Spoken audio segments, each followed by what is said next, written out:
تو ازدواجی زندگی گزارنے والے تو اس عمل کو کرنا شروع کریں، اور جو بیچارے کنوارے ہیں ان کے لیے ہم دعا کرتے ہیں اللہ ان کی مشکل آسان کر دے، ان مسکینوں پر اللہ رحم فرما دے۔ ایک صاحب نسبت بزرگ نے یہ عمل دیا تھا، اور آپ حیران ہوں گے کہ اس وقت یہ عاجز ابھی 10ویں جماعت میں پڑھ رہا تھا، اتنی چھوٹی عمر میں لیا تھا، اور انہوں نے فرمایا میری طرف سے آپ کو اجازت ہے، پڑھنا شروع کر دو، جب تمہاری شادی ہوئی انشاءاللہ اللہ کامیابی دیں گے۔ اور اس عمر سے یہ عاجز اس کو پڑھ رہا ہے، اور الحمدللہ اللہ رب العزت نے ازدواجی زندگی کے بارے میں اتنا سکون دیا۔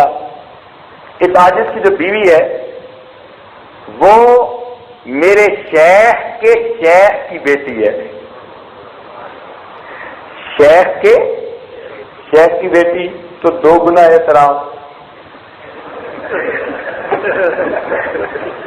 تو رشتہ تو طے ہو گیا، لیکن کبھی کبھی خیال آتا تھا کہ میاں بیوی کا اپنا ایک تعلق ہوتا ہے اور یہ نسبت کا اپنا ایک ادب ہوتا ہے، تو پتہ نہیں میں کیسے نبھا پاؤں گا۔ الحمدللہ اللہ رب العزت نے میرے لیے مشکل آسان کر دی۔ شادی کے اگلے دن ہی فجر کی نماز کے بعد جب ناشتے کے لیے آئے، اہلیہ نے کہا ناشتہ بعد میں کریں گے، پہلے آپ مجھے بیعت فرما لیں۔ اب الحمدللہ وہ میری بیوی بھی ہے اور میری مریدنی بھی ہے۔ اب جب بیوی مریدنی ہو تو کتنا مزہ آتا ہے۔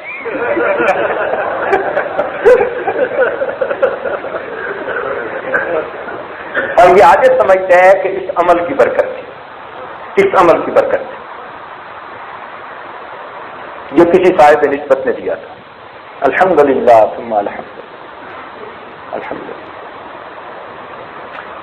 تو وہ عمل یہ ہے کہ قرآن مجید کی ایک آیت ہے، ربنا هب لنا من ازواجنا وذرياتنا قرة اعین واجعلنا للمتقین اماما۔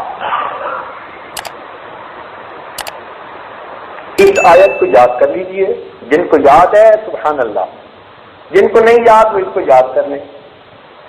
اور یاد کرنے کے بعد معمول یہ ہے، جس کی اجازت اس عاجز کی طرف سے آپ سب کو ہے کہ آپ خود کر سکتے ہیں، خود کریں گے تو آپ کو فائدہ ہوگا، لیکن آگے بتانے کے لیے صاحب نسبت کا ہونا ضروری۔ ہر بندہ آگے اجازت نہیں دے سکتا، بات سمجھ رہے ہیں نا؟ تو یہ نسبت سے اجازت آگے چلتی ہے اعمال کی۔ بعض اعمال جو بزرگوں کے پاس ہوتے ہیں نا وہ نسبت کے ساتھ آگے چلتے ہیں، پھر ان کی برکتیں بھی آگے چلتی ہیں۔ تو یہ عمل خود آپ کریں گے کیونکہ آپ کو اجازت دی جا رہی ہے، تو انشاءاللہ آپ کو اس سے فائدہ ہوگا۔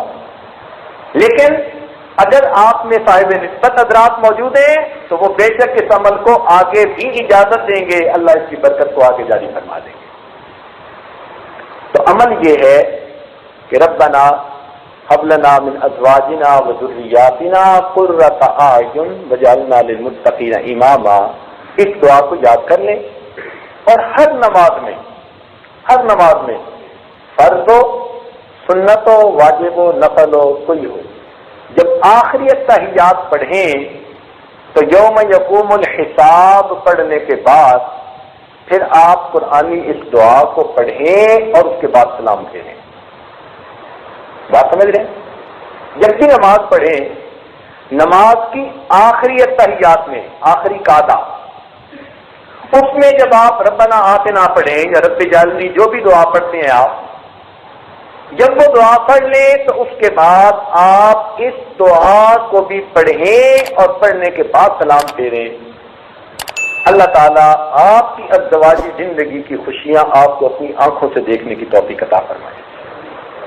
انڈر لائننگ آئیڈیا یہ ہے کہ اللہ تعالیٰ اپنی رحمت سے نماز کو قبول فرما ہی لیتے ہیں، تو جب وہ نماز کو قبول فرمائیں گے تو یہ کیسے ممکن ہے کہ نماز کے اندر مانگی ہوئی دعا قبول نہ ہو؟ تو جب نماز قبول ہوگی تو اس کے اندر مانگی ہوئی دعا بھی قبول ہوگی۔